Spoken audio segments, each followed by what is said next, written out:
देश में रह रहा है, पर इतनी सामर्थ्य नहीं है कि वो परिवार के सुखों का, परिवार के संबंधों का, सांसारिक ईश्वरी का त्याग कर सके, तो वहीं से पुकारे, हे वृंदावन धाम, मुझे श्यामा श्याम का दास्य रस चाहिए, मैं श्यामा श्याम की दासी बनना चाहता हूँ और मुझे श्रीधाम वृंदावन का अखंड वास चाहिए, सर्वस्व त्याग करके, कि पुनः वृंदावन धाम जाने पर हमें वापस न आना पड़े, ऐसी कृपा करो। जो बार बार ऐसा पुकारता रहता है तो श्रीधाम वृंदावन की असीम कृपा होती है और उस जीव को खींच लेता है वृंदावन धाम।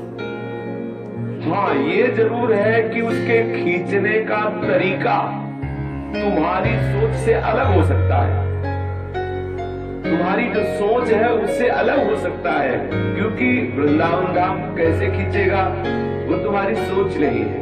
तुम जिस प्रकार से सोचे होगे शायद बिल्कुल उसके विपरीत हो। कोई दिल्ली के धनी मानी पुरुष थे, उन्होंने सत्संग में सुना कि वृंदावन के जो संतों को सुख पहुंचाता है, जो संतों की सेवा करता है, उसके ऊपर ठाकुर जी बहुत जल्दी रीझ जाते हैं, और जब ठाकुर जी रीझ जाते हैं तो उसे अपने निज समीप खींच लेते हैं, अर्थात अखंड श्रीधाम वृंदावन का वास दे देते हैं। बहुत धन था, खूब विषय सामग्रियों में मन लगा हुआ था, बस एक बात सत्संग की उसके मन में बैठ गई कि वृंदावन के संतों की सेवा। संत तो सब भगवत स्वरूप है, पर सत्संग में शब्द कान में पड़ा कि वृंदावन के संतों की सेवा से बहुत शीघ्र ठाकुर जी रीझ जाते हैं और ठाकुर जी श्रीधाम वृंदावन का वास रीझ कर प्रदान कर देते हैं। धनी मानी था, मन में आ गई बात। अब जब वृंदावन आता तो संतों की पंगत करवाता। ऐसा मत समझो कि वृंदावन में जो भंडारे खाते घूमते हैं ये ऐसे ही संत हैं। कहाँ बैठे हैं? श्रीधाम वृंदावन में। कहाँ जा रहे हैं? प्रिया प्रीतम का प्रसाद पाने। यहाँ जहाँ भी भोग प्रसाद बट रहा होगा, पहले श्यामा श्याम को पवाया जाएगा और इस रज में बैठ के पाएंगे। इस रज में, परम प्रेम में, रज में बैठ के पा रहे हैं। प्रिया प्रीतम का भोग लग रहा है और प्रिया प्रीतम के आश्रित हैं, जो श्यामा श्याम के आश्रित हैं, श्यामा श्याम के महल में रह रहे हैं, श्यामा श्याम का उच्छिष्टामृत पा रहे हैं। ये कोई साधारण है? वृंदावन में साधारण जीव आता है? असीम कृपा प्यारी जीव की होती तब वृंदावन में आता है। ऐसा कभी मत मान लेना कि अरे सब भिखारी हैं जो इधर उधर भटकते रहते हैं, भजन भजन तो करते नहीं, भागते घूमते। इनका भजन हो गया है, इनका भजन पूरा हो गया है, तब इनको श्रीधाम वृंदावन मिला है। धाम ऐसे मिलता है, भजन की परिपक्व अवस्था का नाम धाम की प्राप्ति है। हो गई भजन, अब क्या करें? उस भजन का रसास्वादन करें। ये जो धामवासी है, यहाँ फिरे स्वार्थ आपने, भजन कहे फिरे बाह। भजन पकड़े घूमता है, बिना भजन के कोई रह नहीं सकता। आंखें हैं तो देखेगा ना संतों को, देखेगा लताओं को, देखेगा श्री यमुना रस रानी को, देखेगा राधा वल्लभ जी को, राधा रमण जी को, बांके बिहारी। इससे बड़ा कोई भजन है?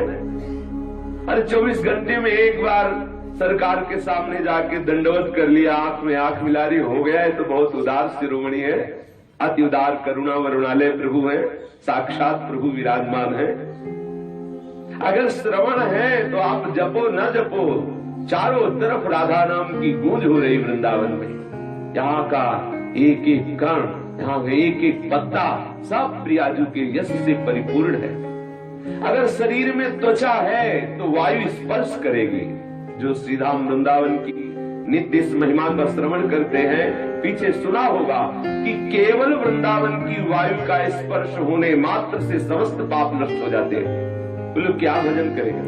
अगर यहाँ कुछ भजन नहीं करता, वृंदावन में जो कबहू कछुक भजन नहीं होए, रज तो उड़ लागे तने पीवे जमुना सोए। यहाँ की महिमा कैसे, वाणी की सामर्थ्य नहीं कि यहाँ की महिमा का गान कर सके। यहाँ जो केवल वास कर रहे हैं उनको आप ऐसे वैसे मत समझ लेना। जो यहाँ लाइन में बैठे हुए राधे राधे बोल करके एक एक रुपया मांग रहे हैं, इनको आप साधारण मत समझ लेना। प्यारी जो की महल के भिखारी हैं, जहाँ अपने लोग सोच भी नहीं सकते, आप फ्लैट में बैठे थे और ये हर समय परिक्रमा मार्ग में और ठाकुर जी की देहरी पे बैठे रहते हैं। गलबैया दे के निकलेंगे तो फ्लैट वाले को देखेंगे या देहरी के समीप जो बैठे उनको देखेंगे। इसलिए कभी दोष दृष्टि न करना कि वृंदावन के बाबा जी तो भिखमंगे हैं। नहीं नहीं, ये सबसे बड़े धनी हैं, क्योंकि राधा वर्जू की देहरी पर बैठने वाले हैं। ये राधा वर्जू के महल के भिक्षुक जन हैं। इसकी याचना तो भगवान ब्रह्मा शिव आदि करते हैं। तो वो दिल्ली के जो धनी मानी पुरुष थे, वो यहाँ के जब कभी आते तो संतों का भंडारा करते। अब क्या हुआ, उनकी संपत्ति बढ़ना शुरू हुई। एक फैक्ट्री से 2 फैक्ट्री, उत्साह बढ़ गया उनको कि ये जो बढ़ रहा है ये संत कृपा से बढ़ रहा है। अब उन्होंने 1 हफ्ते में आना प्रारंभ किया और 1 हफ्ते में संतों का भंडार, महीने में 4 बार। अब तो इतना आनंद बरसने लगा, हृदय आनंदित रहने लगा, सुख समृद्धि बढ़ने लगी। उनका जो एक पुत्र था वो भी बड़ा सुशील सज्जन और पढ़ने में बड़ा प्रवीण और व्यापार का भी हाथ बटाने लगा। अब उनके मन में उत्साह हुआ कि वृंदावन के संतों को एक बार अपने यहाँ लाया जाए। वृंदावन के संत बड़े उदार हैं, बड़े कृपालु हैं और वो वर्षों से सेवा कर रहे थे, इसलिए सब संत समझ गए थे वो दिल्ली वाला भगत आने वाला है। अब जब दिल्ली वाला भगत अब की बार आया तो अब की बार चिट्ठी नहीं बांटा, हर संत को बुला के साष्टांग प्रणाम किया और कहा, भगवान हमारी आकांक्षा है कि कल हम बस लाएंगे और आप सब चल करके कृपा करके हमारे घर में अपने चरण रज पधराइए, हमें बड़ा सौभाग्य होगा।